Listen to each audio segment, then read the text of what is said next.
Hey everybody, I'm Scott. It's fundraising time again at antiwar.com. We need your help, and here's how you can help. Stop by antiwar.com/donate or call Angela Keaton, our development director, at 323-512-7095. That's 323-512-7095, or you can shoot her an email over to akeaton@antiwar.com. Thank you very much for your support. All right, y'all, welcome back to the show. It's Anti-War Radio. I'm Scott Horton, and I'm happy to welcome Gareth Porter back to the show. He's an independent historian and journalist, author of the book Perils of Dominance, about the Vietnam War. Well, I guess the DOD's take on the Vietnam War. And, of course, he's a journalist for Interpress Service. That's ipsnews.net, and we run every bit of it. Just go to antiwar.com/Porter. Welcome back to the show, Gareth. How's things? I'm fine. Thanks very much. Good to talk to you again, Scott. Well, it's very good to have you here. So, first of all, before we get into what's wrong with the dang thing, first tell the people what a national intelligence estimate is. The national intelligence estimate is the combined conclusions, the consensus conclusions of 16 intelligence agencies, but let's face it, the CIA is the first among equals, if you will, in the intelligence community. So it is predominantly a reflection of CIA analysts, but with input from DIA and other intelligence agencies as well. And so they're published within the administration. It used to be that the major ones, you'd get some published sort of summary of major conclusions, but they've now stopped doing that for the high-profile ones. All right, now, whenever the National Intelligence Council puts one of these things out, then that becomes the official position of the American intelligence community, right, regardless of what the president's being told in the morning at his morning briefing or that kind of thing, right? Exactly. Okay, so we can see, like, say, for example, from history, can you name any NIEs that were important in the way things went after that? Well, of course, I think in recent history, the NIE on Iran of November 2007 stands out as the one that's gotten the most attention and has really been politically pivotal because it took the wind out of the sails of the Bush administration in terms of its pressure on Iran, its threat through either direct or through the Israelis to attack Iran. It removed the rationale, and basically Bob Gates complained to David Sanger of the New York Times that it also made it more difficult for the United States to get the Europeans and the Russians and Chinese lined up behind their tough sanctions, their programmed sanctions against Iran. So the political impact of the NIE can, in some circumstances, be considerable. All right, well, and also, hey, it was 2002. They said, yeah, hey, Cheney's VFW speech was pretty much accurate. And that became the official excuse for war with Iraq. Right, and of course... So it can really go either way here with these things. The one on Iraq was obviously important, particularly giving the administration the ability to go ahead without being afraid that they would be called by the intelligence community on the weapons of mass destruction issue. You're absolutely right. All right. So now everybody's got their head around how important it is when the National Intelligence Council says something. You say that they put one out about Afghanistan, and what it says is wrong. The article, in fact, let me say, sorry, Gareth, the article is deferring to Petraeus. Yes. NIE failed to register Taliban growth. It's at antiwar.com/Porter. Right. I mean, the real point here is that there's a missing piece of the estimate, and that is how much has the Taliban grown, or has it grown? This would be an obvious question to be addressed by an NIE that is talking about the situation in Afghanistan. How can you have a national intelligence estimate that doesn't address the question, is the Taliban insurgency continuing to grow, or has it in fact been stopped or even diminished, as has been suggested by General Petraeus, the commander in the field. And certainly he's implied that he has managed to deal such a blow to the Taliban through these targeted raids. against commanders and more general operations against the Taliban, that they have actually taken off the battlefield, as they like to say, thousands of Taliban. And the implication is that has actually weakened the movement, and that the numbers would reflect that. So, I was asking myself when I obviously knew that there had been a national intelligence estimate published, that is to say, circulated within the administration in December of last year. What did it say about the size of the insurgency? And this is an issue that would normally be addressed in an NIE. And so I started calling people, trying to find out, in fact, what the estimate was about the Taliban, because this was a critical issue politically in terms of Petraeus' claims of success. Well, I couldn't seem to find anybody who would say that there had been an estimate, and the more people I talked to, the more I realized that it wasn't there.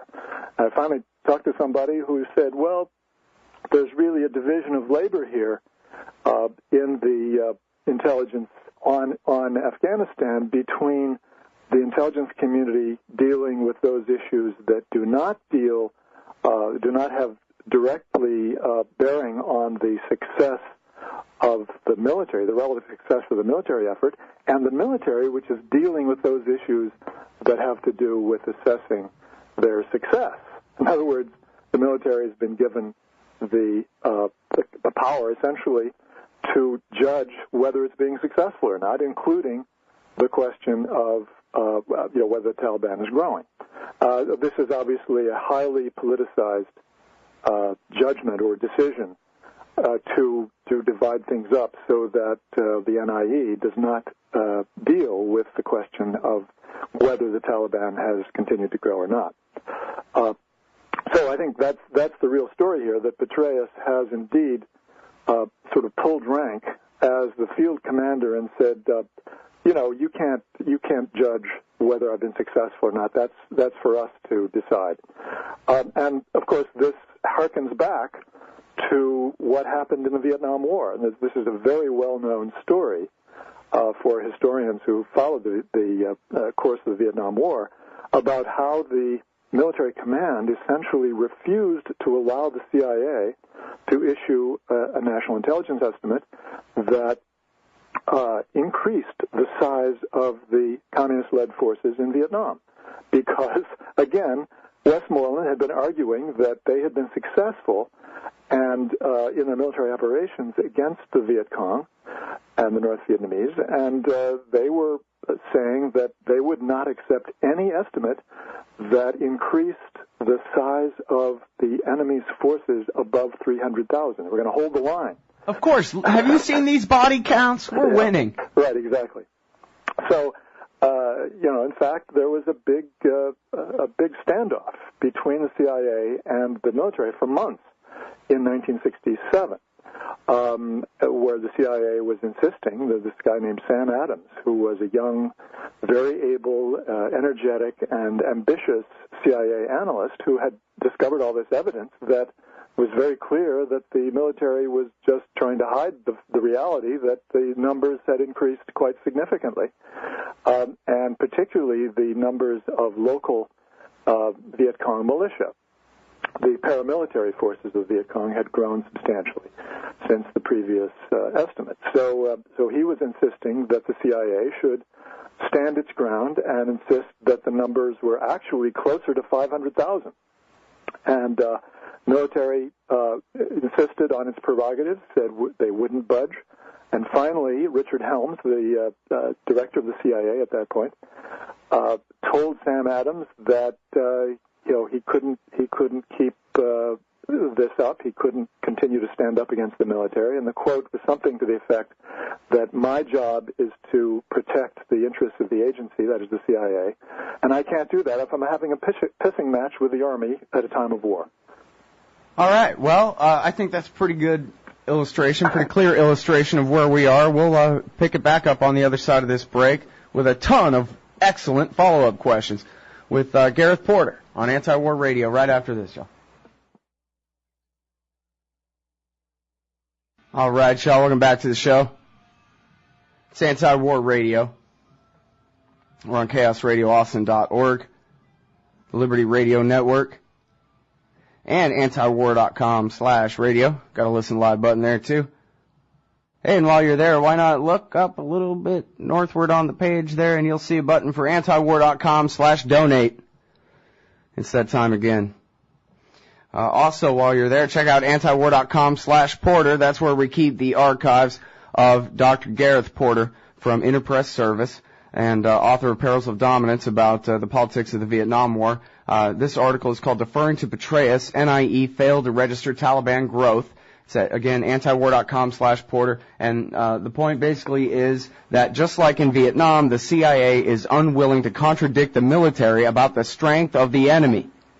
Well, that's right. And of course, like Vietnam, what I had not said in the previous segment, which needs to be added here, is that, clearly the Taliban are growing. They've continued to grow since 2005, 2006, very rapidly. And last year, 2010, they mounted, according to official statistics issued by the Pentagon, which come directly from the U.S. command, they mounted some 34,000 kinetic events. That includes all the IEDs that were laid during the year.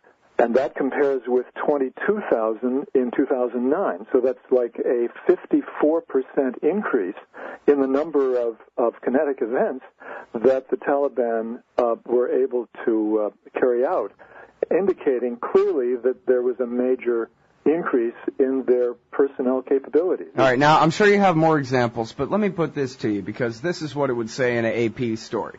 We're taking the fight to them. Yeah, there's more casualties. Yeah, there are more explosions. That's because we refuse to let up on the bad guys. And let's face it, I mean, we're talking about the Army and the Marines. Nobody doubts their ability to kill people. The Delta Force coming in the middle of the night, ask the Branch Davidians whether the Delta Force are any good with their machine guns or not. They ought to be able to take the fight to the enemy and whoop their ass. Gareth, how could a bunch of tribesmen possibly stand up to the U.S. Army and Marine Corps? Maybe they're right. Maybe these generals are right, that it's hard work, but we're making progress.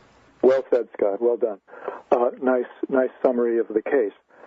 Here's the problem, and you've set me up perfectly to make this point.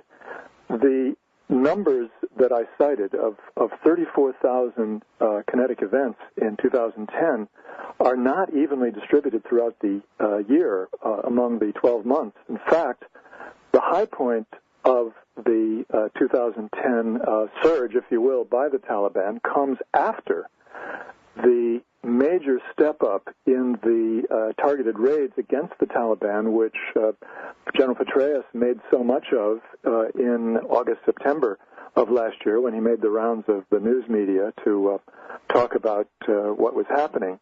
The fact is that it's in August, September, October, and November that you get the highest numbers of kinetic events, not the earlier part of the year.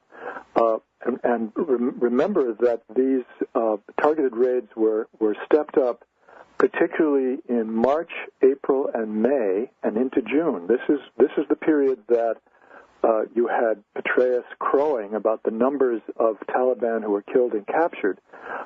This was relating to the number of operations that were carried out starting in March and continuing into June.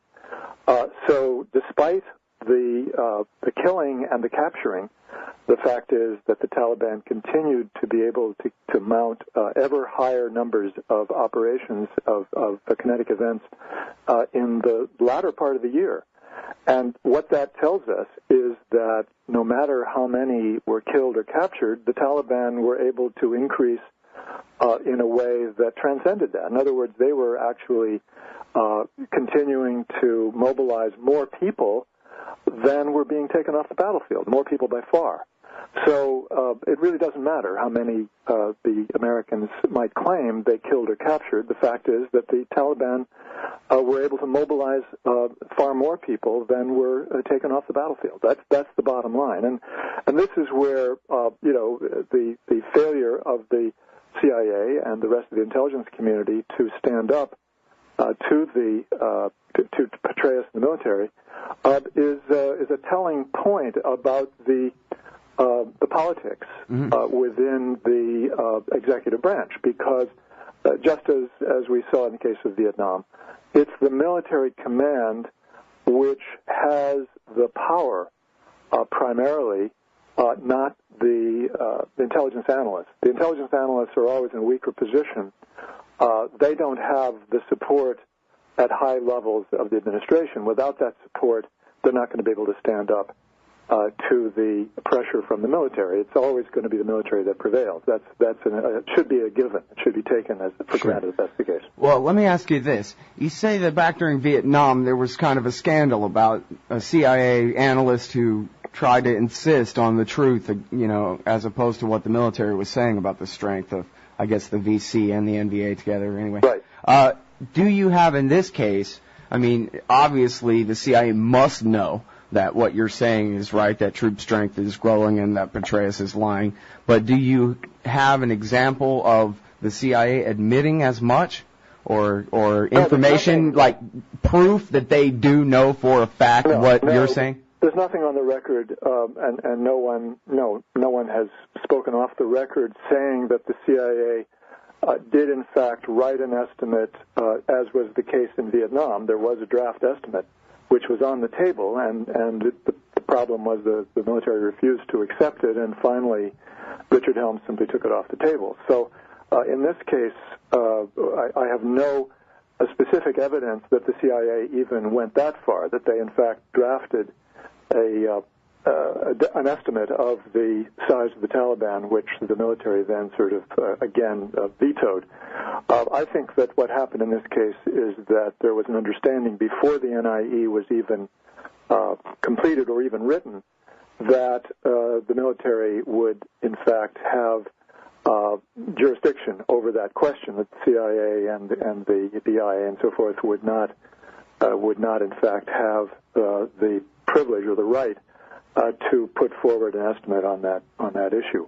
And here, I think the director of national intelligence, the DNI, General Clapper, the well-known General Clapper, who was the one who pronounced in late 2003 that it was absolutely incontrovertible that the weapons of mass destruction which were missing from Iraq had in fact been exported from Iraq to Syria and elsewhere.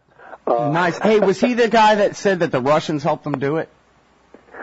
I don't know that he did say it may be. I don't recall that was part of the neocon conspiracy theory back then. Maybe we should call Frank Gaffney and ask him. I don't recall seeing that Clapper said that, but in any case, he clearly went out of his way. At that point, he was head of the National Mapping Intelligence Agency, part of the intelligence community, which belonged to the Pentagon, and clearly, he was bowing to Rumsfeld and the neocons in saying that. So he was already making it clear that when the crunch came, he would come down on the side of the military and their Pentagon sponsors, Pentagon allies. So Clapper undoubtedly played a role in this, in adjudicating the differences between the CIA and the Pentagon over who was going to be able to do what. Well, there's a lot of different directions we could go with this. I guess I want to ask you about, how goes the war? Because McChrystal's been gone. Petraeus got demoted to be in charge of the war, which, supposedly McChrystal was there to implement David Petraeus' counterinsurgency strategy. The whole CNAS crowd, Michelle Flournoy and all those people. And yet, all the things that McChrystal was doing to, win hearts and minds and whatever and try to be the good guys to the invaded here, Petraeus has thrown out the window. There's nothing but increases in airstrikes and therefore civilian casualties all over the place, terrorizing people in night raids. And my best understanding, I guess, Gareth, is that whole, patrol around and try to play good cop, other than special forces. The rest of the Army's supposed to stand around and play good cop. That's basically off, right? The rules of engagement have been loosened again and the whole McChrystal thing. So is Petraeus not even implementing his own strategy now? Well, I think his strategy was always a very general framework. I don't think he was ever committed to, in fact, the sort of soft tactics that he managed to associate himself with, sort of winning the hearts and minds. I really don't think he ever totally believed in that. I think that it was a political ploy on his part for the most part. So, you're right that Petraeus has certainly upped the ante in terms of bombing and night raids and so forth. But I think that he was always ready to do whatever he had to politically to make it look like he was making progress. Thanks, Gareth. My privilege. Thanks, Scott.